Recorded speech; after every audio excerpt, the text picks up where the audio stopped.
G'day, welcome to this week's Facebook live stream. It's great to see you. Thanks for joining me. And what a big day it's been. Big week, really, for the ABC. I don't know if you've caught up with the news, but Justin Milne, the chairman of the ABC, has resigned. So it's almost a full clean out. The managing director goes earlier this week. Now the chairman's gone, and there are calls for the whole board to go because they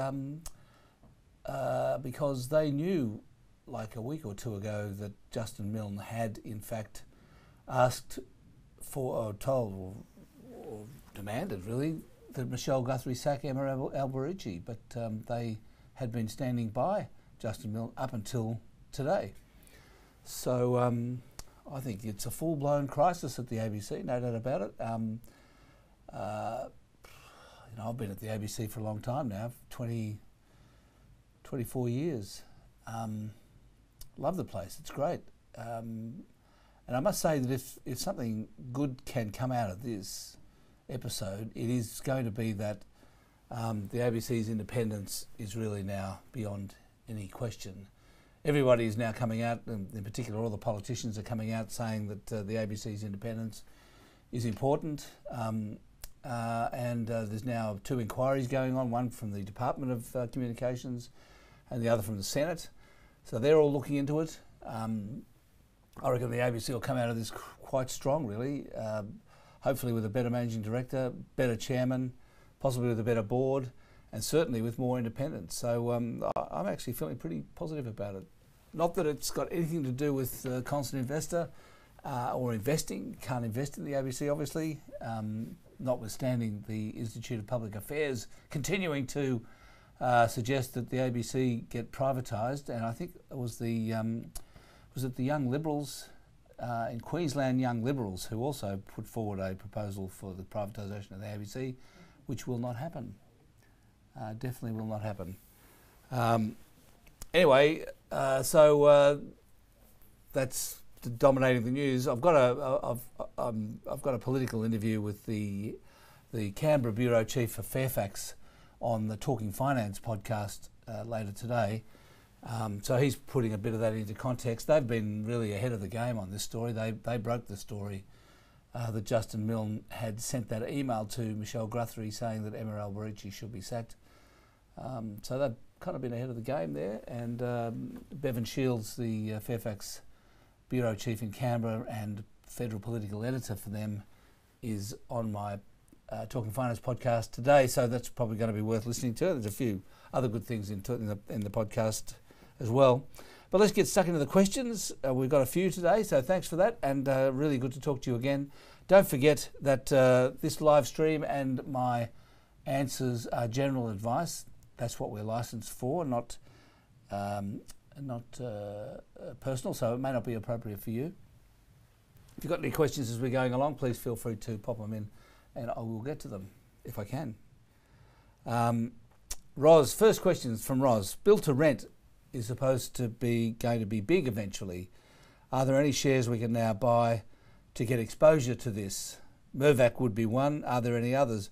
Well, sure, of course, all of the residential developers, including Stockland, of course, would get exposure to it. I'm not sure that's going to be a big winner for investors in those companies, maybe, but I think the thing to just focus on with regard to this theme is that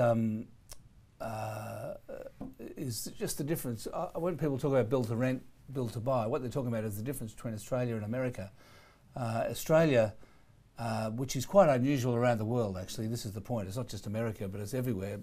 Australian developers build apartment blocks and they sell them. They sell all of the apartments individually to individual buyers. And that is an unusual thing for people to do. Mostly what happens is the apartment developers develop them and sell the whole thing to a super fund, and then the super fund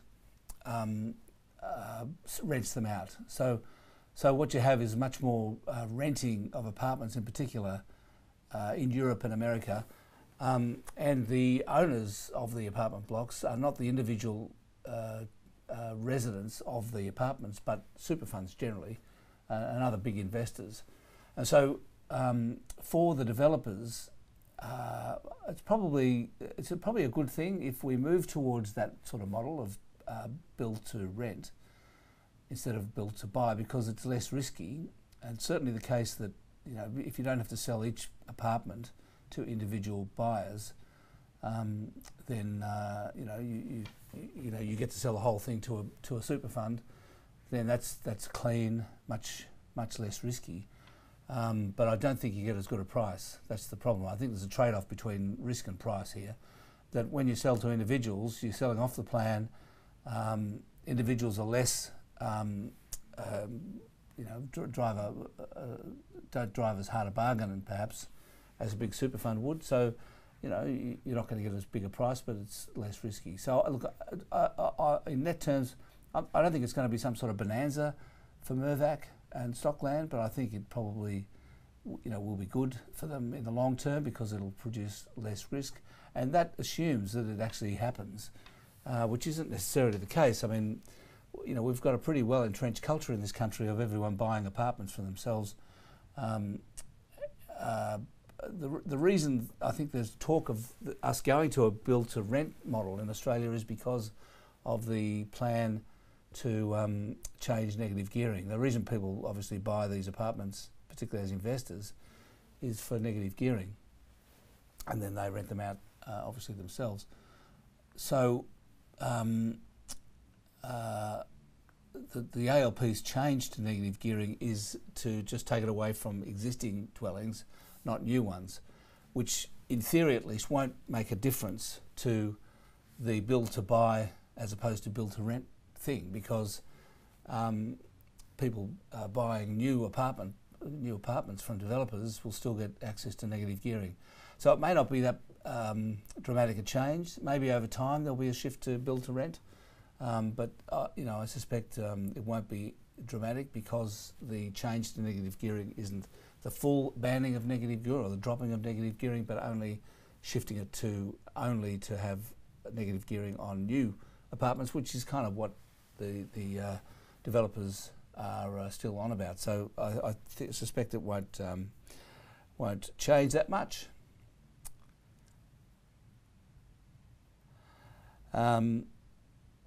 And Greg's just saying that he's linked. There's an interview with Ray Pittman that I did, the CEO and President for Australia and New Zealand of CBRE, where we talked about build to rent versus build to buy. So that might be worth having a look at on our website. If you're interested, if anyone's interested in that subject, go onto the website, search for Ray Pittman. That's Pittman, and that was quite an interesting, enlightening interview with him from CBRE. You could also search for CBRE, which will give you that interview. Nick says, really love your podcast with James and also the Facebook live stream. Have you heard of Clearview? CPV is the code. They make solar power generating glass panels that can be incorporated into buildings, bus shelters, greenhouses, etc. The technology was developed at Edith Cowan University in WA. Do you think an interview with the CEO would be interesting? I do think that, and it's been on my list for a while. I'm very interested in the business. I think it's great. I actually thought I'd interviewed them, but I looked it up before coming on just now, and I can't find it. So maybe I haven't. But it's a very interesting business. It's still burning cash. They haven't done. They've only listed. They only listed in May. And and I think they're around about 50 million market cap. So look, it's still a very speculative investment, but it looks like good technology. So I will definitely move them to the top of the list for interviews, and we'll get to them quite quickly. Matthew says, there has been a sell-off of CSL, even though it reported well. Any reason why? Well, Matthew, I think it's just simply because it got too expensive. I mean, the profit that they reported, which was good, as you point out, was roughly 1.7 billion net profit. You know, and their market cap was was 100 billion. So, I mean, they were well over 50 times PE at the time. I mean, they're still over on the trailing basis. Their market cap now is 91 billion, and they're still on a PE of over 50 times. So, even having come off, the share price has fallen from $230 to $202 roughly. And even after that, the PE is still, on a trailing basis, over 50 times, so they're still very expensive. Their guidance for next year, as I recall, for profit growth next year is 11 to 15%. Now, even if they achieve the top end of that range, we're still talking less than $2 billion in profit next year, which means that the PE on a prospective basis is still in the mid-40s. It's still like 45, and the market PE is about 15 or 16. So it's on a massive premium right now. And I think what's going on is the market, while still loving CSL, thinking it's a wonderful company, which is true, it is. I think it's pretty clear that the big gains are over. You're not going to get 20 to 30% returns on this stock in the future. It's still a good company. It's still going to continue to perform, produce good long-term returns, but it's hard to see it, doing the sort of returns that it's been producing over the last few years in future at this kind of premium, given the profit growth. Now, of course, it could come up with profit growth vastly in excess of what it's guiding, which is 11 to 15%. So obviously, if it produced profit growth next year of 30%, but that's a big call. You'd need to be pretty sure of that. So look, I mean, I'd still say that CSL should be a core part of an SMSF portfolio for the long term. But the big gains from that stock are over, and that's what I think what's happened to the market. They've just realised that it got a bit dear, a bit expensive at $230. $200 is more like it, and possibly a good base to go from here. But it's certainly not, in trouble or anything. That's for sure. James says, I heard the saying recently that in a low yield market, people take higher risks. Do you feel the Australian market is in this state right now? Well, that is certainly the case. I mean, part of the reason that the central bank, whether it's the Reserve Bank here or the Federal Reserve in the US, part of the reason they reduce interest rates is to force investors to take more risk, because they want people to extend their duration, to take more risk, to invest in equities. That's what they want, and that's kind of what's been happening with interest rates where they are. That's certainly the case. Is the Australian market at a lot of risk right now? Well, look, I think some stocks are. I don't think the market as a whole is. I don't think it's too expensive. I think you'd need to see a PE, and a market PE of more than 20 times to say that. And we're certainly not near that at the moment. The American market is a bit more risky, that's for sure. And of course, if the American market comes off, then it will be affected as well. But look, I think it's not hard to find. You could find a dozen quite big stocks that have got very, very rich PE ratios, such as CSL, Afterpay, some of those Bellamy's, some of those exporters of milk powder. A lot of these companies, they need everything to go right. They're very expensive, and so some people are taking higher risks in those companies. Overall, I don't think the market is risky, but look, I do think that the overall market PE, the overall market indexes are pretty irrelevant, really. I mean, you're combining banks, mining companies, biotechs, all sorts of things into a great big lump. And they're all different. They're all got different characteristics. So you need to look at particular companies and what their own prospects are and whether they're risky, to be honest.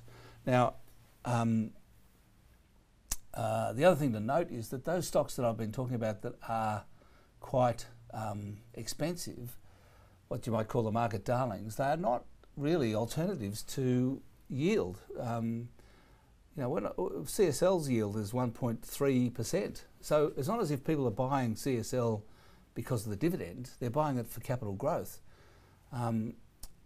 So that's the other thing to note here, is that although it is the case that in a low yield market people tend to take more risks, what that saying refers to really is people taking risks in order to get yield, but that's not what's going on.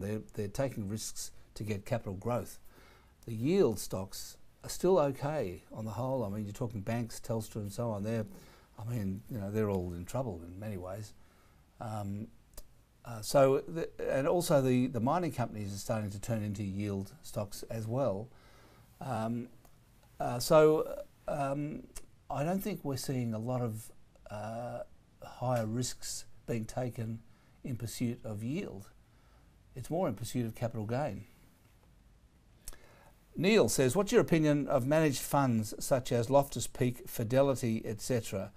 Are they worth the extra cost to invest considering the ordinary yields offered? It depends what you're talking about here, Neil. Loftus Peak I know a little bit about because it's run by my friend Alex Pollock, and its returns, net of fees, since inception, which is I think 8 years ago, 30% plus per annum. This is after fees, so I don't think that's ordinary. That's very good. So, and Loftus Peak does have high fees. That's true. 1.2% management fee and 15% performance fee. Fidelity, on the other hand, is cheaper. Now, so those are the two that you mentioned. So I can only really go by that. So that's Loftus Peak, 30% plus per annum returns after fees since inception. Fidelity, well, I suppose we're talking about the Fidelity Australian Equities Fund. Now, Fidelity is the global manager. Its Australian Equities Fund has a lowish fee. I think it's around about 0.8 or 0.9%, or certainly lower than Loftus Peak. But its fees are relatively low, but its returns are fairly ordinary. I think it's 12 or 13% per annum return. So they're chalk and cheese a bit, Loftus Peak and Fidelity. I mean, Fidelity is a low fee, relatively ordinary return fund. So it's certainly the case, Neil, that you should only look at returns post-fee, right? So the question is, what's the return of the fund after the fees? Is it any good? Bearing in mind that past returns are not necessarily a guide to future returns. What I've always been saying about that stuff is that, yes, it's true, that is true, but it's all you've got to go on. So somebody that's had a good returns in the past, at least have shown that they know what they're doing.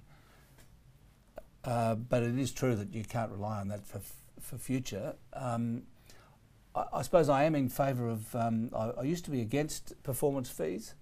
I think I've been persuaded that they're better, that they're okay. And the performance fees are a bit like paying bonuses to executives. I mean, you sort of possibly get a bit of extra performance out of it.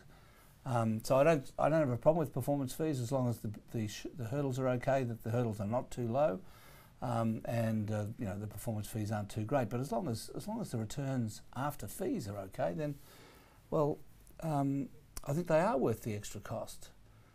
I think in terms of the ones you've just mentioned, Loftus Peak and Fidelity, I think that there's no doubt about it. Loftus Peak is worth the extra cost versus Fidelity. But you've got to look at individual funds. They're all kind of different. They all have such a variety of fee structures and returns. It's really difficult.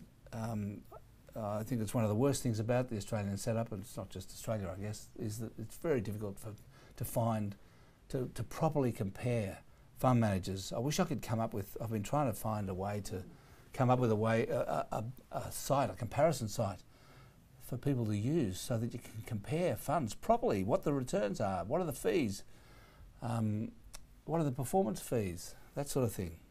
I'd love to be able to come up with that.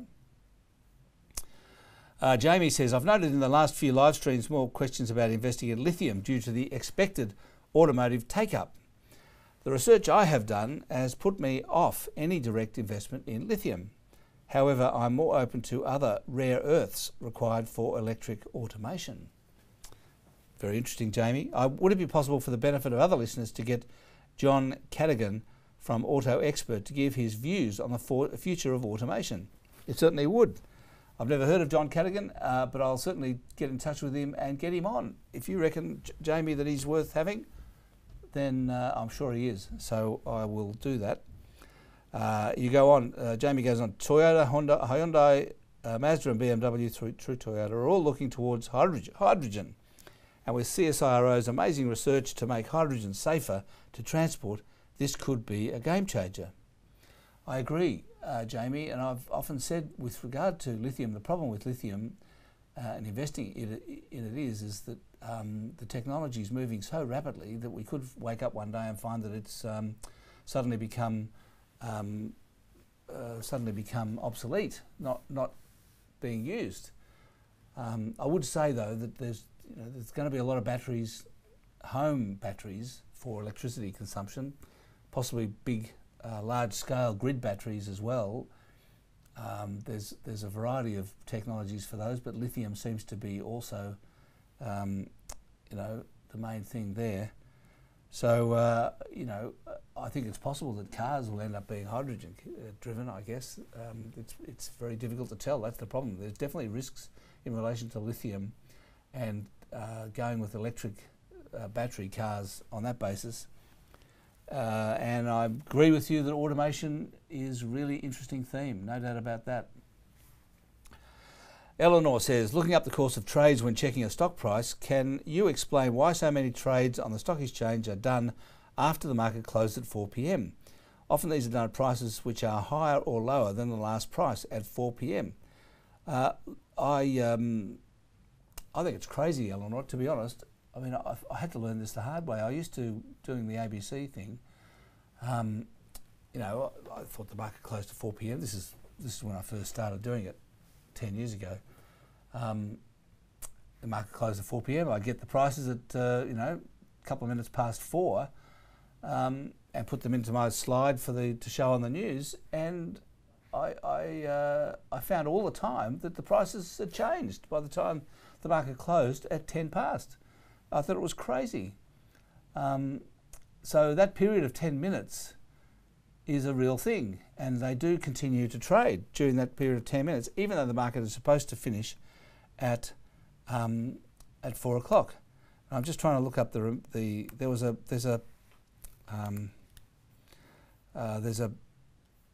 period, there's a time that it takes. It's got a name. It's called the closing single price auction, or the period from 4 till 10 past 4 is called the pre-closing price auction, CSPA. And at 10 past 4, the CSPA occurs. So the closing price auction happens at 10 past 4. And during that period, you can keep trading, and then there's an algorithm applied at 10 past 4, which determines the closing auction price of all the stocks and the closing of the index. I think it's hopeless, to be honest. I don't understand why they do it, but they do. And I don't really have anything else to offer on the subject, apart from the fact that it does go on. The market actually doesn't close until 10 past 4. So I think the best thing to do is to forget about the market closing at 4 o'clock. It actually closes at 10 past 4. There's a period of 10 minutes where there's something called the pre-CSPA, closing price, closing single price auction, and then at 10 past 4 there's this CSPA, closing single price auction, which takes place, and that's the end of it. So the market really doesn't close till 10 past 4. Linda says, I was watching Peter Switzer this week, and one of his commentators spoke about insuring his portfolio with put options. He was referring to the big four banks and said he had 1% of his portfolio in these put options, which was insurance against a falling market. What are your thoughts on this? Is there a simple explanation for what they are, and are they something you would use too? An option gives you the chance to either sell or buy a share in future. So you're basically taking out a contract to transact at a point in future, usually 1 month or 3 months or 6 months. And a contract to buy some shares in future is called a call option. because you get to call the shares, and the contract to sell the shares in future is called a put option. And so you might contract to sell BHP at $34 in 1 month's time. That'll be a put option, and that price is locked in, $34. And if BHP falls to $30 for some reason between now and then, you still get $34 in a month's time. So basically, you've protected your downside. You've stopped yourself getting any losses as a result of locking in that price for whatever period you want.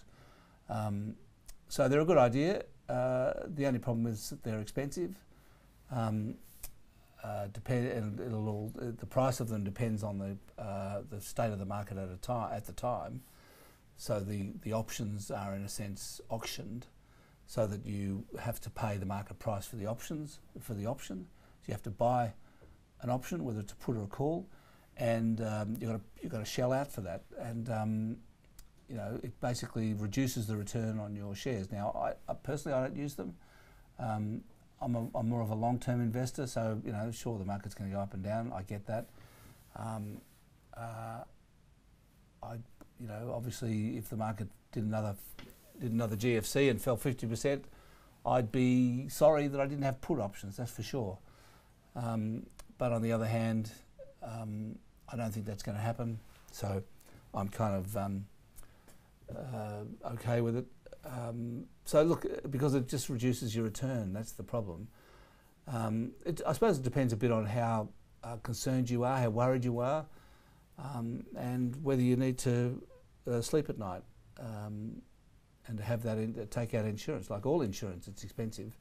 So your commentator on Peter Switzer's show obviously felt that he was prepared to pay that amount. I just would note that it's only 1% of his portfolio. Heavens above, that's not very much, is it? So he's not exactly protecting his whole portfolio there. He's got 1% of his portfolio in put options, so it's not hardly a lot. So yeah, look, it's not something I would use, but because I think they're expensive. But some people obviously do. And the other thing you can do is you can trade options. You get quite a lot of leverage because they're so much cheaper. You can get an option in BHP for $1 or whatever it is, and instead of paying the full $34 something for the shares. So you can get more action if you're a speculator. People buy and sell these options as a speculation because they tend to move quite a lot. And so you get some big moves up and down. I hope that answers your question, Linda. If you have any further questions on that subject, please don't feel free to write in, and I'll be happy to engage some more. Nick says, which firms do you like for buying and selling international shares, and do any that you know of offer interest on US dollar accounts? So all of the big online brokers allow trading in international shares. CommSec, NabTrade, ANZ, and Westpac, they all allow some sort of trading. I'm not an authority on this as to which markets, how many markets. I think that CommSec has access to the most markets. It's the biggest of the online brokers. Most of the big investment bank brokers also trade international shares. There's one broker in Melbourne called Forster Stockbroking, which is a specialist in international shares. So that's all they do is trade international. So you might want to look at them. I don't know what their brokerage is, but they're a specialist at it. The owner of the firm is Joe Forster. He's an American. I know him. He's a good guy. He's got a good firm there, so worth perhaps having a look at them. And the other non-bank ones, there's Saxo Bank, Halifax, there's IG, CMC. So they all allow trading in international shares as well. As for whether they do interest on US dollar accounts, look, I don't know. They all have cash. They all have cash management accounts on which they pay interest of various levels, but I don't know the specifics of whether. I can't see why they wouldn't pay interest on US dollar accounts, but I better not say that I know that because I don't. There may be some reason that I'm not unaware of that they don't pay interest on US dollar accounts. I can't see why they wouldn't, but you would need to check specifically on the firm that you talk to as to whether they do pay interest on the US dollar accounts. They all have cash management accounts in Australian dollars, and they pay interest on those. Kumatan says, I'm in my early 30s and I'm considering treating my super fund as my main investment vehicle rather than holding shares, etc. in my own name or in a trust, mainly due to the tax benefits that super offers. Do you think the regulatory risk for super is too high for someone who would only be able to access it in 30 plus years? What would a 30-year-old Alan do? Well, a 30-year-old Alan was an absolute idiot, so you wouldn't want to know what he would do. I have become less of an idiot as time has gone on, Kumatan. But look, in general, I would say put as much as you can in super because you're right about the tax benefits. Super, even though they've been mucking around with it over the years, reducing the tax benefits, it is still the best tax vehicle through which to invest, no doubt about it. So my advice would be to put as much anyone in general should put as much money as possible into super, as long as you're okay with not accessing it, as you say, for 30 plus years, because the whole point about super is that it stays there till you retire. Now, if you're investing because you want to buy a house in 5 years or you want to go on a big holiday in 10 years' time, then you wouldn't put it in super. It's as simple as that. But in terms of using your super fund as being your main vehicle, if you're talking about the money being for retirement, no doubt about it. Put all, I would say, in general, and this live stream, don't forget, is general advice, not personal. You should put as much as you can in super, in general. Linda. Any comments on the Straker IPO spin out from Bailador? I don't really know much about it. Straker was an investment that Bailador made. It's in a New Zealand business that does, what is it called? It does translations. The full name of the business is Straker Translations. It's named after the bloke who started it, Mr. Straker. I don't know his Christian name. And they do translations using artificial intelligence. Now, why that business has a business at all, given that Google does translations, I don't know. There are plenty of free translations around, so I don't know what it is about Mr. Straker's translations that enable him to charge for it. Don't know, but presumably he's got something going for him because he's managed to get away an IPO of $20 million or something dollars, and good for him. And he's sold some stock to Bailador. So, and David Kirk at Bailador is no idiot, so he would have done plenty of due diligence on the business, and so it must be okay. I'd say he obviously is able to charge for translations. But look, it'll go up to the top of my list for interviews because I think it's interesting, and I probably should talk to David Kirk again at Bailador because I haven't spoken to him for a while, see how they're going. The stock's been drifting. It drives me crazy. I don't know why they... Anyway, so it's a good thing for Bailador to... What Bailador needs, because they invest in these companies that are unlisted, technology mostly investments, at the second round usually of the investments, and they need to have either an IPO or some other capital raising to crystallise the value. So from Bailador's point of view, it's terrific because it crystallises their investment in Straker and allows them to book a profit. So I don't know what it is, to be honest. I haven't really looked that up as perhaps I should. But anyway, I'll try to get Mr. Straker on to talk about how come he gets the charge for translations when Google does it for nothing, and I'll see if I can get David Kirk on as well. James says, I read a WSJ article about changing the over-the-cycle inflation rate target of some central banks from 2 to 4%. Is this for real? Target for some central banks for 2 to 4%. Is this for real? Wouldn't bond markets get slammed, or are they just jawboning the bond market to lift its... I absolutely don't think it's for real. I don't think that's ever going to happen. No, there's no way they're going to lift their inflation target to 4%. I agree with you. The bond markets will get slammed. It'll be a massive event. So, no, I'm not sure I agree with that. And a question from both John and Scott Pape. G'day, Scott. I had lunch with Scott the other day and it was great. We had a lovely Greek meal and it was really good to catch up with him. And who's your pick for the AFL Grand Final? They want to know. My wife Deb barracks for Collingwood, and in fact she was at the 1966 Grand Final as a 10-year-old, sitting on the fence, and Collingwood lost by a point to St Kilda, and Deb still remembers it bitterly. She sobbed all the way home, and was distraught. I think it changed her life in a way. She kind of said, "I'm never going to get that serious about football again."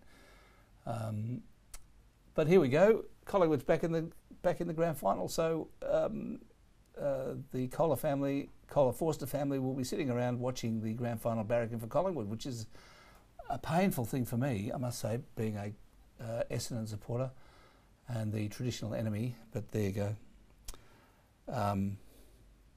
That's life, isn't it? Essendon's not there. Maybe next year.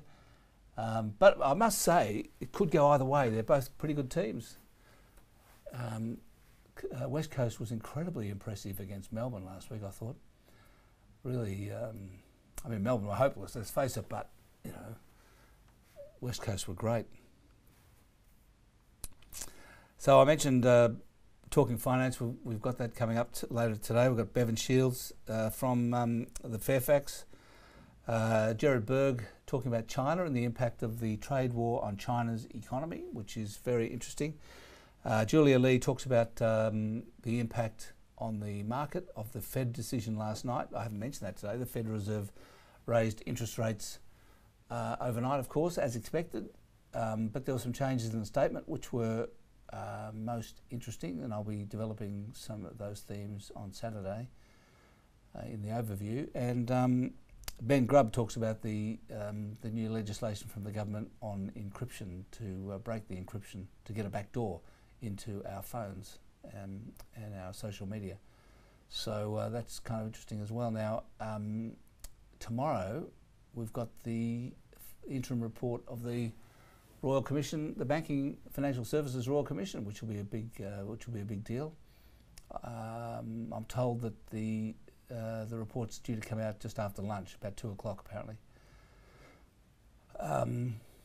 The government's not going to sit on it. I rang the Treasurer's office and they said that they would receive it in the morning and they'd put it out in the afternoon. They wouldn't sit on it over the weekend. But they are pretty upset that it's coming out on the grand final public holiday and on the grand final weekend, and nobody's going to pay any attention to it. And certainly with everyone at the ABC falling over like 9 pins, that's the big story. So the government's not that happy about that. But that's life, isn't it? And of course we've got Money Cafe today, which is good. I always enjoy my chat to James Kirby, and I'm going to go off there now to the Saporito Cafe to talk to JK. So thanks for your company. Great to talk to you. I'll see you next week.